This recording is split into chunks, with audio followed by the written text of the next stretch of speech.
할렐루야. 요즘 제가 새벽에 일어나서 이렇게 하나님 말씀을 묵상하면서 너무나 하나님 은혜가 받고 감사하다.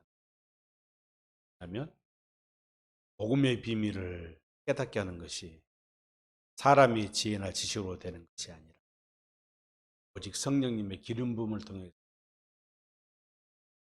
그리고 그 말씀을 묵상하면서 묵절입니다. 묵상한다. 되새김질한다. 그래서 아침에 운동하면서 말씀을 새겨요. 그러면 얼마나 그 말씀이 은혜가 되는 오늘날 우리가 이 세대를 AI 시대라고 그럽니다. AI로 물어보면 설교도 나와버리더만. 그렇죠? AI에게 설교 제목을 본문을 딱 넣고 설교하면 설교가 토론, 본론, 결론 참 나와요. 첫째, 둘째, 셋째 나오고. 그런 세대예요. 그런데 내가 예언을 합니다. 감히 예언을 하는데 앞으로 5년 이내에 AI 목사가 나옵니다. AI 목. 이제 신학교 갈 필요도 없어요. AI 목사, AI 교회가 나와가지고 AI 목사가 설교 다 할 거예요. 설교 못한 목사는 퇴출됩니다. 목사. 지식도 부족하고 성경의 지식, 세상적인 해박한 지식이 없는 목사는요, 전부 퇴출당합니다. 그런데 AI가 아무리 능력 있고 똑똑해도 AI는 어떤 것을 갖고 말하고 노네요? 세상의 지식으로 이야기. 하나님의 신비한 복음의 비밀은 AI가 아무리 똑똑해도 알아낼 수 있을까요? 못 알아냈을까요? 절대 못 알아냅니다. 성령의 가르침이 아니다. 요한복음 2장 13절에 사람의 가르침이 아니다.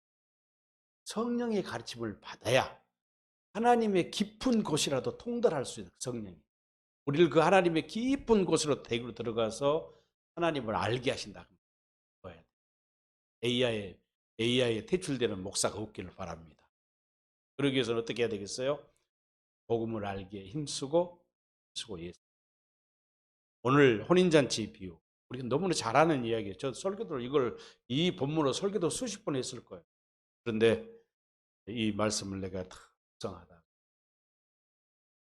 옛날에 내가 알지 못했던 복음의 비밀 깨닫게 되고 이 말씀을 한번 또 다시 한번 우리가 한번 복음으로 우리가 전파하면 좋겠다 이렇게 생각했습니다.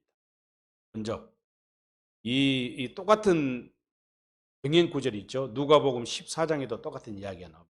여기는 무슨 잔치라고 그랬어요?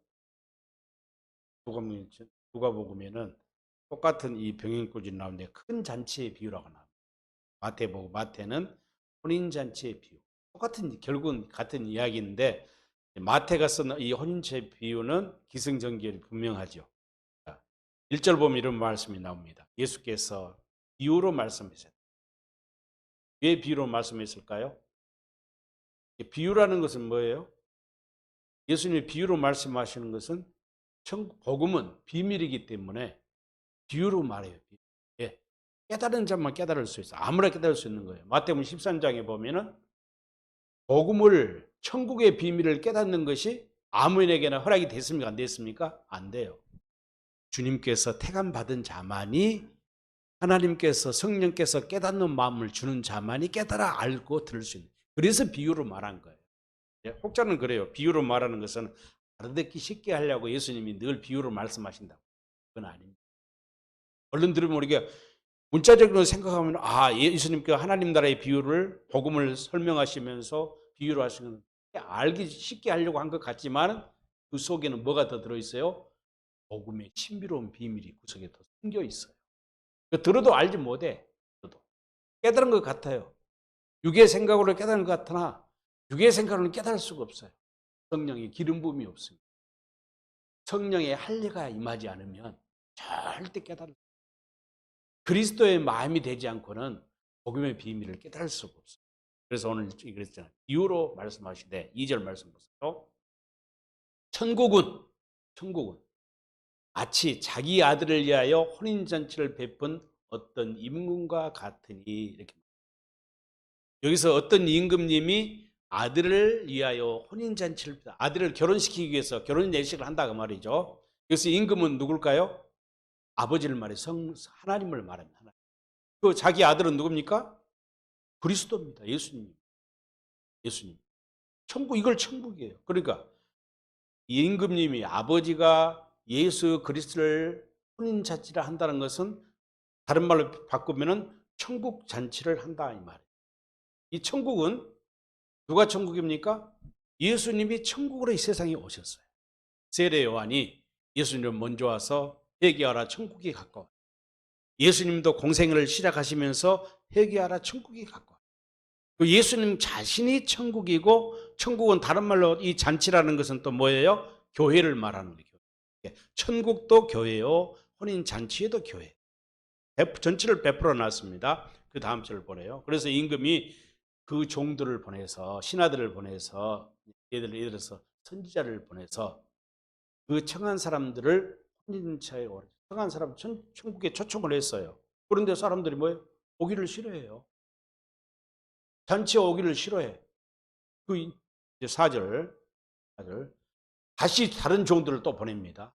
이르되 청한 사람들에게 이르기를 내가 구체적으로 악연이 오라고 잔치한다고 오라고 했는지 안 오니까 이제는 뭐라고 하냐면은 이 잔치가 어떤 잔치한 것을 임금이 상세하게 설명을 합니다. 내가 보찬을 준비하되 나의 소와 살찐 진성을 잡고 모든 것을 감추었으니 혼인잔치에서 소소하라. 여기서 핵심이 뭐예요? 모든 것을 갖추었다. 모든 것을 갖추었다. 그게 뭐 하나님의 나라입니다. 교회입니다. 예수 그리스도입니다. 그렇잖아요. 우리 골로새서 2장에 보면은 하나님의 지혜와 능력과 모든 부여가 어디 안에 숨겨져 있어요? 그리스도 안에 숨겨져 있어요. 그래서 우리가 하나님 나라의 신령한 복을 누리기 위해서는, 하나님의 은혜와 축복을 마음껏 누리기 위해서는 어떻게 해야 돼요? 복을 믿고 할례를 받은 다음에 그리스도 안에 들어갈 때 비로소 누구를 누리게 됩니까? 그리스도를 누리게 됩니다. 천국이신 그리스도.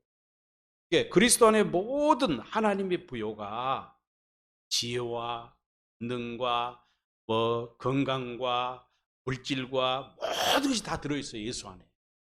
감춰져야 돼요. 천국 잔치는 뭐예요? 모든 것이 준비되어 있어요. 하나님 나라는 부족함이 없다고. 언제는 교회는 부족함이 없어요. 우리가 일반적으로 그럽니다. 교회 그러면 개인들이 모이는 곳이, 그렇게 말해요. 그걸 뭘 말해요? 인위적인 교회 공동체를 말해요. 건물 중심으로 모이는, 건물 중심으로 모여지는 인위적인 눈에 보이는 유형교회의 모습을 가지고 교회는 부족한 사람들, 병든 자, 물론 오긴 오죠. 병든 자, 가난한 자가 오긴 옵니다. 오늘 본문에 그 이야기가 나와요. 오지만 그들이 온전히 들어왔을 때 그리스도 안에 들어가면 병든 자들, 가난한 자들, 못난 자라면 어떻게 돼요? 부요를 누리게 돼버려요. 이 아버지 하나님이 준비한 천국 잔치는 부감이 없는 잔치. 그런데 5절을 보시기 바랍니다. 이제 다시 초청이 또 안 와요. 그들이 돌아보지 않고 한 사람은 밭으로 가고 한 사람은 자기 사업을 하고 가고 6절에 그 남은 자들은 종들을 잡아 모욕하고. 아니, 임금님이 신하들에게 내 아들 결혼하니까 잔치를 준비해서 오라기도 안 오니까 다시 종들을 보내서 내가 오찬을 준비해야 돼. 소와 짐승을 잡아서 부족함이 없는 모든 것을 갖춘 잔치를 좀 오라고 초청하니까 이리 핑계 저리 핑계를 대는 거예요. 그러니까 핑계 대는 것은 좋은데 임금이 보는 종들까지 잡아 죽여버려요. 이거 무슨 말합니까? 하나님의 백성 깨닫지 못, 하나님 말씀에 순종하지 못하고 선지자들을 죽여가고 공갈하고 하나님의 종들을 죽이는 이야기를 말해요.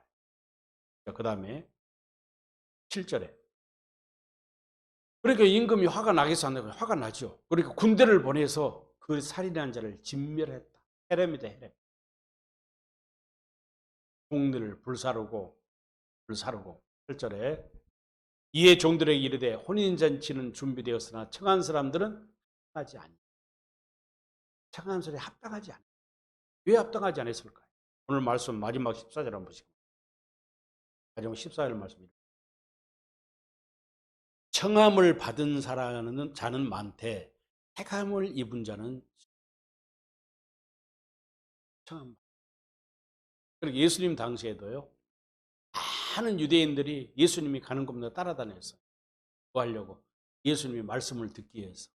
예수님이 그들이 하나님의 나라에 예수님이 선포하시는 복음을 알고 예수가 그리스도라는 걸 알기 위해서 깨닫기 위해서 따라다닌 것이 아니라 기적을 보고 놀라운 일을 듣기 위해서 재밌는 하나님의 말씀을 듣기 위해서 쫓아다닌 거예요.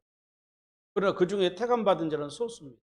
오늘날도 예배당에 많은 사람들이 모여서 주일 예배를 드리지만 청한 사람은 많지만은 구원받는 자는 소수다 그 말이에요. 좁은 문 안에 들어간 자는 작다 이 말이죠. 그렇죠? 뒷면에 합당하지 않는 자들, 합당하지 않는 사람은 자기 일을 가자. 자기 일. 밭을 샀다고 가고 누가 보면 14장에 똑같은 이야기 나와요. 누가 보면 세 가지죠. 오늘 본문에서는 뭐라고 했어요?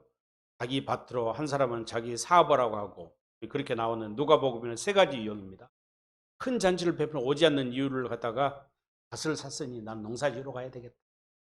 소 5개를 샀다. 이렇게 소 5개를 샀으니 뭐 소를 데리고 일하러 가고 먹여야 되겠다. 이 핑계죠. 그 다음에 세 번째로 내가 장가 들었었기 때문에 가지 않겠다. 이 장가 들이지 가지 않겠다는 뭐예요? 신명기서 24장 율법 21장에 보면 장가진들은 모병을 방한 전쟁터에 안 나가게 돼 있어요. 전쟁이 일어나도 나가지 말고 즐겁게 해야 돼요. 그렇게 봐요. 오늘 말씀 중에서 청함을 받는 자들이 5절의 말씀 보면 뭐라고 한 사람은 밭으로 한 사람은 자기 사업을 하고 가고 누가 보고서는 나는 밭을 샀다, 소 5개를 샀다, 장가 들었다 핑계치는 사람이 어떤 사람이에요? 율법 아래 사는. 이 율법주의자. 율법주의자의 특징이 뭡니까? 로마서 8장 6절 말씀처럼 육신의 생각과 마음대로 육신의 생각과 마음으로 사는 사람은 하나님과 원수가 되나니 이들은 결국 임금님과 원수가 된 자. 신하들은 임금 앞에 절대 복종하고 충성해야 될 의무가 있는데 임금의 아들 왕자가 결혼한다는데 그 초청을 거부하는 거예요. 원수가 돼요. 자기 일 때문에 자기. 지금 영적으로 보면은 하나님 아버지는 예수 그리스도를 이 땅에 보내주셔서 누구든지 하나님이 아브라함과 이삭과 야곱에게 맹세하신 영원한 언약을 이루기 위해서 그 새 언약을 이루기 위한 새 언약의 중보자를 그리스도를 이 땅에 보내주신 거예요. 그리고 그 그리스도를 믿으라는 거예요. 그 이름을 믿어야만이 구원을 얻는다는 거예요. 그런데 그 예수를 믿기 위해서는 어떻게 돼? 그 이름을 믿고 구원을 받아야 하는데 부인하는 거예요. 부인하는 거예요. 예수를 믿으려고 하지 않는 거예요. 같은 이야기입니다. 예수 그리스도 안에 들어가야 잔치에 참여할 수 있는데 들어가지 못하는 거예요. 그래서 우리가 히브리서 3장에 보면 그런 말이 나요. 3장에는 왜 유대인들이 안식에 들어가지 못해요? 안식에 들어가지 못한 이유가 뭡니까? 안악한 마음, 강팍한 마음, 강팍한 마음을 말하죠. 자, 강팍한 마음, 안악한 마음 때문에 그들은 하나님의 안식에 들어가지 못해요. 그런데 아직도 안식에 들어갈 기회가 남아있다 그랬어요. 그들이 강팍한 마음, 안악한 마음은 광야에서 맞사와 무리바예요. 하나님을 원망하고 하나님과 다투는 일들을 합니다. 지금 이 똑같은 이 청함을 받은 자들이 임금에게 다툼을 하고 있는 거예요. 육신의 생각과 소유, 율법 안에서. 그래서 히브리서 4장 10절에 안식이 뭐예요? 결론을 딱 지금 하나님이 세상을 엿새 동안 창조하고 7일에 쉬셨잖아요. 하나님이 안식을 하신 것 같이 자기 일이 없는 자라야 안식에 들어간 자. 자기 일이 없어요. 자기 일이 없어야 됩니다. 우리 이제 그런 의미에서 누가복음 14장을 한번 가볼게요. 내가 누가복음 14장을 소개했죠. 누가복음 14장 보면은 똑같은 나옵니다. 14장 15절 이하에 쭉 이제 나옵니다. 큰 잔치가 나오는데 누가복음에 이제 큰 잔치 나오죠. 15장, 14장 15절하고 14절 찾지 말고요. 예, 똑같은 이야기가 나오는데 똑같은 이 잔치 보면은 10, 18절, 18절 잔치 이야기는 똑같은 18절 보겠습니다.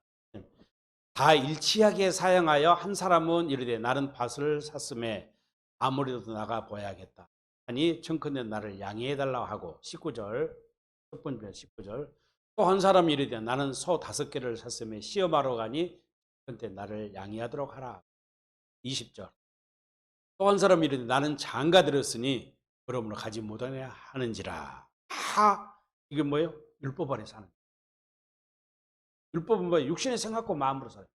자기 이익을 말로는 하나님 믿습니다. 하나님 뜻대로 삽니다. 하나님의 나와 함께 살 믿습니다. 말은 잘해요. 입술로는. 그런데 뭐가 있어요? 그리스도의 마음이 없는 거예요. 그런데 누가는 이 큰 잔치의 비유를 이야기하면서 다음에 25절부터 무슨 이야기를 하고 있냐면 제자가 되는 일, 제자도가 무엇인가를 그러니까 이 혼인잔치 비유, 큰 잔치의 비유와 관련돼 있을 때 청함은 받은 자가 어떻게 해야 되는가를 보여주고 있는 것이 25절 이하입니다. 제자가 되려면 어떻게 하라겠어요? 먼저 26절.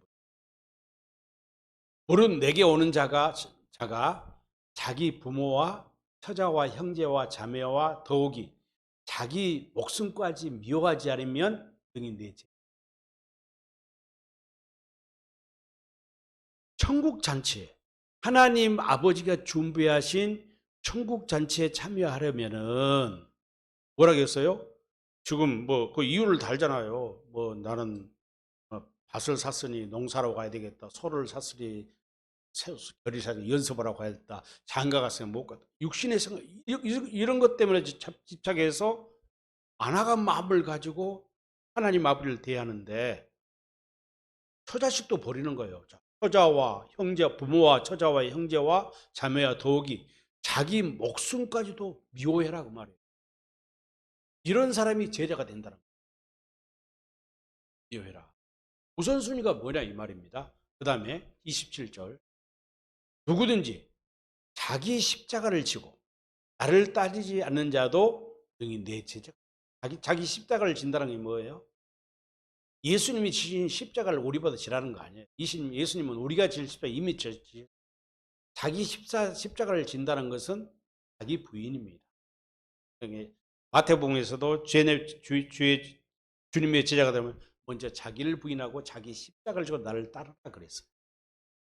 자기 십자가를 진다는 말은 자기 부인이요 똑같이 버리라는 말이에요. 처자도 버리고 부모도 버리고 형제도 버리고 전토도 버리고 내 자신도 버려버리라 그 말이에요. 나를 버리지 않으면 우리가 그리스도가 내 안에 들어오실 수 있어요 없어요? 들어올 수 없기 때문에 그 다음 절 봅니다. 너희 중에 누가 망대를 설명을 쌓고 생각 말고요. 33절 이와 같이 너희 중에 누구든지 자기 소유를 버리지 않니 소유를 버리라는 거예요. 등이 내 제자가 되지 못할 34절 소금이 좋은 것이나 여기서 소금을 뭘 말한 거예요? 영원한 언약을 말합니다. 영원한 언약 하나님의 언약을 말하는 거예요. 그러니까 임금이 혼인잔치 아들을 결혼하는데 잔치를 벌리고 오라고 하는데 이 핑계에 저 핑계에 나는 못 가겠다. 미안하다 못 가겠다는 거. 그러면 이 핑계 저 핑계 되는 사람은 어떤 사람들이에요? 갈라디아서 3장 24절에 나오는 율법이 오기 전에 초등학문에 지금 잡혀있는 초등학문을 믿고 율법을 믿고 사는 자들이에요. 이미 믿음이 왔잖아요. 믿음이 왔다는 건 복음의 시대에 살아가는 사람들은 육체 안에 오신 그리스도를 믿음으로 성령으로 그분이 우리 안에 오셔서 마음에 할례를 베풀어서 우리가 다시 어떻게 할례를 받은 다음에 그리스도 안에 들어가는 거예요. 들어가면 되는데 자 보세요. 소금이 좋은 것이나 너희들이 율법으로 사는 것이 언약은 참 좋은 언약은 그냥 간직하고 바라보고 우리보다 지키라고 있는 거예요? 아니잖아요. 하나님이 우리에게 영원한 언약을 주시고 아브라함과 이삭과 야곱에게 영원한 언약을 주시고 새 언약을 주신 목적은 믿으라는 거예요. 하나님이 새 언약의 중보자로 그리스도를 보내서 이루어 주실 만세전에 하나님의 경륜, 교회를 이 땅에 세우는 이 일을 하는데 그것을 믿으라는 거예요. 소금이 좋아요. 언약은 좋아요. 그런데 그 맛을 잃으면 무엇으로 짜게? 여기서 소금은 주님의 제자를 말합니다. 자기 부인입니다. 내가 부인해야 그리스도가 내 안에 오시고 내가 그리스도가 내 안에 오실 때 믿음으로 할례를 받고 그리스도 안에 들어가면은 무엇을 내요? 맛을 내게 된다 이 말이에요. 맛을 낸다는 것은 무슨 말이에요? 다시 말을 말하면 예수의 이름을 나타낸다. 예수님의 영광을 나타낸다. 예수님의 마음을 보여준다 이 말이에요. 다시 말해서 그리스도를 옷 입고 산다 이 말입니다. 그러니까 이 혼인잔치의 비유는 바로 이거예요. 누가 그리스도의 제자가 될 것인가? 누가 참된 성도가 될 것인가? 이거예요. 그런데 다 한사코 부인합니다. 그러니까 이제 다시 임금님이 뭐라고 합니까? 마태복음으로 갑니다. 마태복음 22장. 마태복음 22장 9절에 보면은 그런 말씀합니다. 내 거리 길에 가서 사람을 만나는 대로 혼인잔치에 청하라고. 이 말은 무슨 말이에요? 아까침에 청함받은 자들은 어떤 사람들이에요? 유대인을 말합니다. 하나님의 말씀을 맡은 유대인들. 그 유대인들을 나름대로는 자기들이 하나님의 말씀을 기도 메시아를 기다리고 그리스도를 기다렸지만은 실제 잔치에 오라가니까 가요 안 가요? 안 가요. 그들은 믿음이 없는 거예요. 믿음이 오기 전의 삶이요. 서두망문에 율법 안에 같이 사는 거예요. 그러니까 그들은 안식안에 들어갈 수가 없는 거예요. 그래서 네거리 길거리 가서 사람을 만나는 대로 청하라. 이거는 뭐냐? 복음의 이방화. 원 가지를 잘라버리고 이제는 접붙임할 때가 됐다 그 말이에요. 네 길거리 가서 사람을 만나는 대로 혼인잔치로 청하여 오게 하라. 10절. 종들이 길에 나가 악한 자나 선한 자나 만나는 대로 데려오니 할렐루야. 악한 자나. 그런데 아까 말한 앞에 나오는 이래저래 핑계치고 잔치 참여를 거부하는 자들은 뭐래요? 스스로 자기 의에 사로잡혀 율법의 의로 사는 자. 나는 도덕적으로 윤리적으로 하나님 율법을 철저히 지킵니다. 마치 부자 청년의 이야기같이 선생이여 어떻게 해야 내가 영생을 얻으리까? 아니 영생에 대해 관심은 있어. 네가 율법을 지켜라. 그 율법이 뭡니까? 십계명을 말하니까 그것은 내가 어려서부터 다 지켰나니. 그리고 예수님이 뭐라고? 그래? 그런데 네가 한 가지 부족해. 이 재산을 팔아서 가난한 자들에게 나눠주고 그러면 너에게 큰 상급이 공생이 있을 것이다. 그런데 그 사람은 돈 때문에 가버려요. 똑같은 이야기입니다. 버리는 거예요. 자기 부인 포기를 하는 거예요. 그럼 봐요. 뒤에 나가 악한 자나 선한 자나 만나는 데 데려오니 혼인잔치 손님이 왔어요. 자, 그 다음에 10절. 임금이 11절. 임금이 손님들을 보러 올세. 임금이 누구? 하나님이니 하나님 아버지입니다. 그래서 애복을 입지 않는 한 사람을 그렇게 다른 말로 표현하면 많은 병든 자나 악한 자들이 다 왔는데 병들고 악한 자들이 왔다는 것은 뭐예요? 청함을 받았다는 이야기입니다. 청함을 받고 복음을 믿고 그리스도 안에 들어간 자. 그런데 그 중에 보니까 애복을 입지 않는 자가 한 사람이 있었다는 건 뭐예요? 아직 믿지 않고 있었다. 청함을 받기로 오기는 왔는데 예배당에 나와 예배 드리러 오기는 왔는데 할례 받지 못했다 그 말이에요. 거듭나지 못했다. 아직도 아까 혼인잔치에 청함을 맡은 신하들 유대인들처럼 완악한 마음을 가지고 사는 자. 육신의 생각과 마음을 가지고 사는 자들. 그러니까 옷을 입지 못했어요. 그러니까 임금이 뭐라고 합니까? 친구여 어찌하여 애복을 입지 않고 여기 들어왔느냐? 누구 뭐 할 말이 없어. 왜 옷을 입지 않았냐? 이 회복이 뭡니까? 이 회복. 이 회복이 바로 구원의 신비로운 비밀. 우리가 창세기 3장에서 아담과 하하가 선악과를 따먹었잖아요. 또 육신의 생각이 이제 다 들어가니까 자기 부끄러움이 인간의 수치가 보이는 거예요. 나무 잎사귀로 자기 수치를 가리고 있어요. 하나님이 나무 뒤에 숨어 있는 아담을 보고 아담아, 숨어 있나? 근데 하나님이 창세기 3장 15절에서 여자의 후손을 보내주어서 그러니까 교회를 세우리라. 창세기 3장 21절 아담에게 무슨 옷을 입혀줘요? 양을 잡아서. 보세요. 죄인들이 구원을 받는 자기 의로 구원을 받는 것이 아니라 하나님께서 은혜를 베풀어 주셔야만이 있습니다. 다시 말해서 의의 옷을 입혀. 그러니까 아담에게 가죽 옷을 입혀 주었다는 것은 너와 너의 후손들이 자 그리스도를 옷 입어야만이 죄의 문제, 사방의 문제를 해결받을 수 있다. 부호 영생을 받을 수 있다 이 말이에요. 그래서 잘 보시기 바랍니다. 출애굽기 28장 1절로 3절에서도 똑같은 이야기입니다. 제사장과 아론과 그 아들들에게 하나님께서 거룩한 제사장 옷을 입혀주나요? 거룩한 제사장을 입혀주고 그들이 제사장의 직무를 수행하게. 제사장이 되려면 반드시 무슨 옷을 입어야 돼요? 제사장의 거룩한 옷을 입어야만이 제사장의 직분을 감당할 수 있는 것이지 그 옷을 입지 못하면 감당하지 못해요. 그래서 베드로전서 2장 5절에도 그런 말씀하셨잖아요. 2장 5절에서도 그리스도로 말. 이 말은 그리스도 안에서 반석이신 그리스도 안에서 너희가 어떻게든 믿음으로 제사장이 하나님이 기뻐 받으시는 예배를 받을 수 있는 제사장이 되라고 말을 했잖아요. 똑같은 이야기입니다. 그 다음에 이사야에서 61장 10절에서 뭐라 했습니까? 그가 하나님께서 의의 옷을 입혀주신다. 의의 옷을 입혀주시고 공의로운 고소를 입혀서 신랑이 사모를 쓰고 신부가 담장한 것 같이 옷을 입혀주신다고 그랬어요. 왜?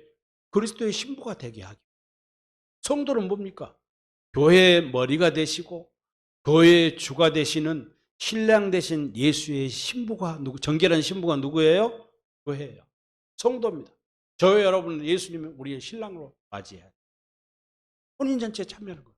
반드시 이 옷을 입어야 돼. 이 옷을 입지 않으면 안 된다는 거예요. 그런데 이 옷을 입혀주셔야 돼요.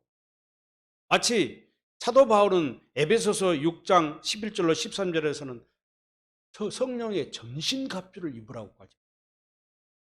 이 전신갑주를 입지 않으면 마귀의 계계에 우리는 무너지고 쓰러질 수밖에 없다고 말이에요. 그래서 우리가 이렇게 옷을 거룩한 의의 애복을 입기 위해서는 전제되는 것이 있죠. 할례 언약. 이거 우리가 너무나 잘 알잖아요. 창세기 10장에서 아브라함에게 주었던 영원한 언약, 할례 언약. 이 할례는 육의 할례가 신명기 30장 6절에서 너희와 너희 후손이 마음의 할례를 받아. 마음의 할례를 받아야만이 하나님을 사랑하게 돼. 하나님을 경외하게 돼. 할례를 받아야 하나님을 믿게 된다. 복음을 믿게 된다. 예수를 믿게 된다 그 말이에요. 아무리 신앙생활을 오래 하고 교회생활을 오래 했어도 마음의 할례를 받지 아니하면 하나님을 알아요, 몰라요? 하나님의 마음을 몰라요. 하나님의 사랑을 몰라요. 에베소 3장 19절에서 말하는 인간의 모든 지식을 초월한 하나님의 그 사랑을 알아야만이 우리가 온전한 자가 될 수 있어요. 그렇잖아요. 할례를 받지 않으면 아무 쓸모가 없는 존재들이에요. 그래서 골로새서 2장 11절에서도 사도 바울은 그리스도의 할례를 받아. 그리스도 할례가 뭐냐? 육신의 몸을 벗어버리는. 육신의 몸을 벗어버리고 그리스도를 옷 입는 거예요. 그렇죠? 그리스도를 옷 입는 거. 그래서 갈라디아 3장 27절에서 성령의 세례를 받는 자는 그리스도를 옷 입는 자이다.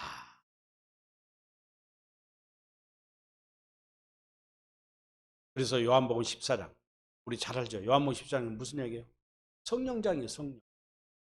내가 가면은 다른 보혜사를 보내줄 때 그 다른 보혜사가 너희와 영원토록 함께 있을 것이라고 그러면서 요한복음 14장 21절 한번 보겠습니다. 14장 20. 요한복음 14장 21.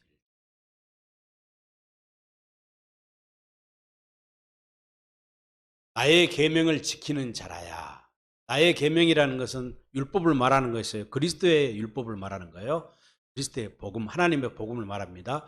나의 계명을 지키는 자랑 뭐예요? 이웃 사랑의 계명, 세 계명을 말하는 거예요.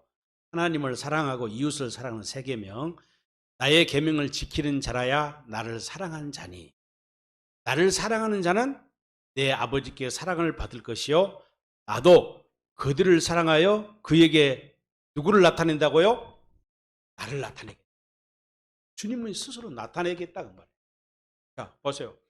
잔치에 불러오기로 왔는데 애복을 입지 않고 있어요.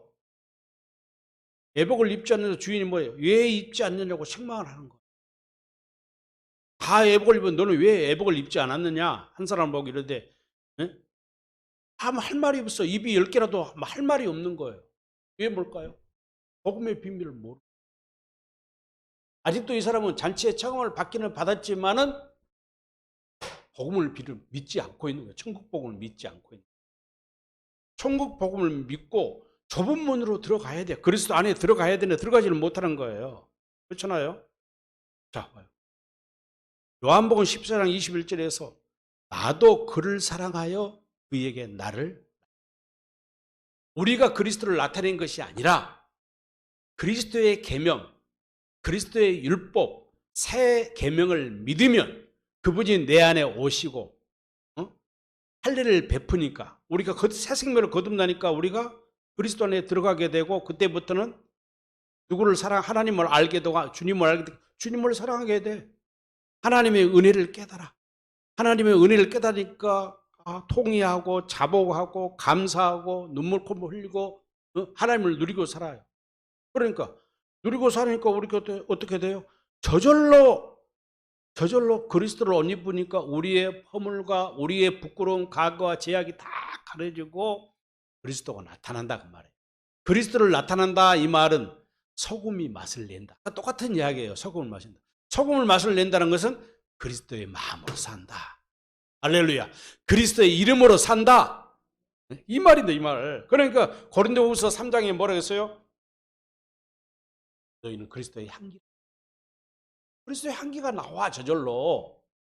애복을 입은 그리스도의 향기가 나타나요. 이 그리스도를 나타나는 거예요.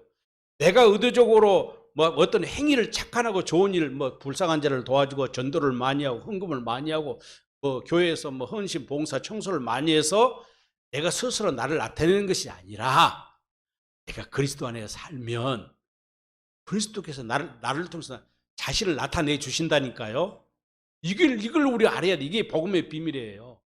내가 내 의를 나타내는 것이 아니에요. 내가 그리스도를 나타내고 하나님의 영광을 나타내는 것이 아니라 복음을 믿고 그리스도를 옷 입게 되면 그리스도와 함께 그리스도 안에 살게 되면 그리스도를 옷 입고 살게 되면 그리스도께서 주님께서 우리를 통해서 나타나 우리 입술을 통해서 우리의 생각과 마음을 통해서 우리의 어떤 행위를 통해서 그리스도가 나타나게 된다 그 말이에요. 그래서 고린도후서 2장에서는 우리를 그리스도의 향기라고 그러고 3장에서는 뭐라고 해요? 너희는 그리스도의 편지라고. 사신이다. 공권 대사로서 그리스도를 나타내고 산다는 거예요. 우리 마음판에다 그리스도의 복음을 심어주고 그리스도의 마음을 집어넣어 주니까 새 언약의 일꾼으로 살게 된다 그 말. 할렐루야. 이것이 왜 애복을 입었냐 하면 따지는 거예요. 이렇게 여기서 핵심은 뭐예요? 애복을 입었느냐 아니냐. 애복을 입지 않는 자는 잔치에 참여할 수가 없어요. 왔더라도 아예 거부한 자는 유대인 율법 안에 사는 자들이에요. 그래도 이 애복을 입는 자들은 애복을 입는 어떤 자가 애복을 입었어요? 아까 10절에서 보면 악한 자나 선한 자나 막론하고 병든 자나 뭐하는 다 막론하고 세상에 부끄러운 일을 했던 무시가 하던 가진 것이 있던 가난한 병든 자든 뭐 핍박을 뭐 그리스도를 교회를 핍박하는 사도 바울도 담메색 동에서 그리스도 성령을 만나버리니까 어떻게 돼? 예수님을 만나니까 사람이 돼버려. 옷 입은 거예요, 그게. 애복을 입은 거예요. 새 사람이 되는 거예요. 애복을 입어버리면 우리의 인간의 부끄러움 허물이 없어. 예수님께서 십자가에 죽으심으로 그 율법의 모든 요구가 다 이루어져 버렸다 그 말이에요. 이미 이루어져 버렸어요. 그러니까 요한복음 15장 포도나무에 비유해서 포도나무 가지가 나무에 붙어 있으면은 가지씨가 뭐 열매를 맺으려고 노력할 것이 필요가 없어요. 왜? 우리를 통해서 생명이 공급되니까. 우리가 그리스도와 하나 되고 그리스도를 머리로 하고 그분의 지체가 몸이 되어 살면은 누구의 생각과 마음으로 살아요? 그리스도의 생각과 마음으로 사니까, 육신의 생각을 버리고 사니까 저절로 그리스도가 나타나다고 말이에요. 하나님의 영광이 나타나요. 포도나무가 열매를, 풍성한 극상품의 열매를 나타나게 돼. 열매를 맺은 목적이 뭐예요? 하나님께 영광을 돌리고. 할렐루야. 바로 이거예요. 자, 이르되 12절에 이제 본문 12절을 보면 애복을 입지 않는 자가 어떤 처벌을 받는가 보세요. 아까 처음에 단체 청함을 받은 자들이 청함을 자기 육신에 쓰고 자기 일 때문에 포기하니까 안식에 들어오지 못했잖아요. 그래서 하나님이 진멸해 버리잖아요. 불로 태워. 첫 번째 유대인들 처음에 택함받은 육신의 소욕으로 사는 자, 육의 할례 받은 자들은 다 진멸을 해버려 하나님 불로 태워. 그런데 또 보세요. 청함을 받고 교회 안에 오기는 했지만 애복으로 아직 건너지 못한 자들에게 대해서는 어떤 벌이 내려요? 자, 13절. 임금이 사안하게 말하되 그 손발을 묶고 바깥 어두운 데에 던지라. 바깥 어두운 데에 음부에 던지라. 지옥불에 던져. 최후의 심판을 말하라. 거기서 슬피 울며 이를 갈게 돼. 얼마나 비참한 점. 이것이 혼인잔치를 거부한 자, 아까 진멸, 해렘 당해버려 그냥. 불에 타 죽이고 진멸해버리고 불에 태우고 다 죽여버리잖아. 그러나 청함을 받기는 받았지만 그리스도를 복음을 믿지 않고 그리스도를 옷 입지 못한 거듭나지 못한 자, 새 생명으로 거듭나지 못한 자, 교회되지 못한 자들은 어둠에. 그러면서 14절에 청함을 받은 자는 태감을 입는. 우리 앞에는 두 길이 있습니다. 하나는 넓고 평탄한 길이고 넓은 문이 있습니다. 하나의 길은 좁고 좁은 문이 있어요. 주님께서는 내가 곧 길이요 진리요 생명이니 나로 말미암지 않고는 아버지께 말씀하셨다. 좁은 문으로 들어가려면 부모도 자식도 형제도 아니 내 목숨까지도 내 목숨을 버리지 않으면 하나님의 생명을 받을 수가 없어요. 예수님의 마음을 받을 수가 없어요. 그리스도의 복음을,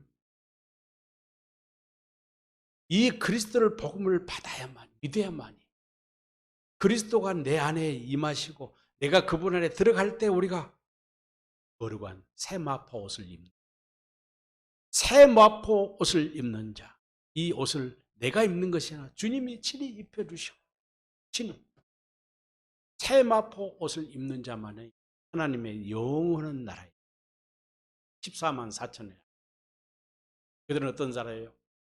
요한계시록 14장 1절에 나온 대로 그들의 이마에는 어린 양의 이름과 하나님 이름이 새겨져 예수 그리스도 이름이 이마에 새겨져 인침을 받았어요. 이런 사람들이 뭐예요? 우리 새사문교회 또 이 말씀을 듣는 모든 분들의 이런 은혜와 축복이 있기를 원합니다. 기도하겠습니다. 하나님 아버지 감사합니다. 오늘도 혼인잔치의 비유를 통해서 우리를 깨닫게 하시니 감사합니다. 혼인잔치에 청함을 받는 자들, 이핑계 집회, 그들은 율법주의자요 유대인들이었습니다. 임금님은 가차없이 진멸해 버립니다. 불에 태워 버립니다. 그리고 길거리에 나가 의로운 자, 선한 자, 병든 자, 모든 자를 불쌍한 자 다 잔치에 청합니다. 청해서 그들이 복음을 믿고 그리스도 안에 들어가는 잔치에 참여한 자들은 그들의 모든 죄가 용서해야 되고 그리스도의 영광, 그리스도의 이름을 나타내게 됩니다. 오늘 말씀에서 유독 한 사람만이 회복을 입지 못했습니다. 그 역시 바깥 어두운데 번제짐을 다 하나님 아버지, 우리도 주님께서 우리를 혼인잔치에 초청했는데 혼인잔치에 초청한 것은 그리스도는 신랑이요 우리는 신부요 그리스도는 교회의 머리요 우리는 지체이고 그분 안에서 그분과 함께 그분 안에서 누리고 예수 그리스도의 영광을 그 이름과 마음을 나타내며 살아야 되는 이런 축복을 누릴 수 있는 유일한 방법, 하나님의 복음을 믿는 것입니다. 영원한 언약을 믿는 것입니다. 새 언약을 믿는 것입니다. 예수께서 첫 번째 것을 폐하시고 두 번째 것을 이루러 위해서 이 땅에 오셔 십자가에 죽으시고 우리를 거룩하게 해주셨사오니 거룩한 자는 그리스도를 옷 입고 사는 자입니다. 하나님 아버지 깨닫게 하심을 감사합니다. 영광 홀로 받으옵소서. 예수님의 거룩하신 이름으로 간절히 기도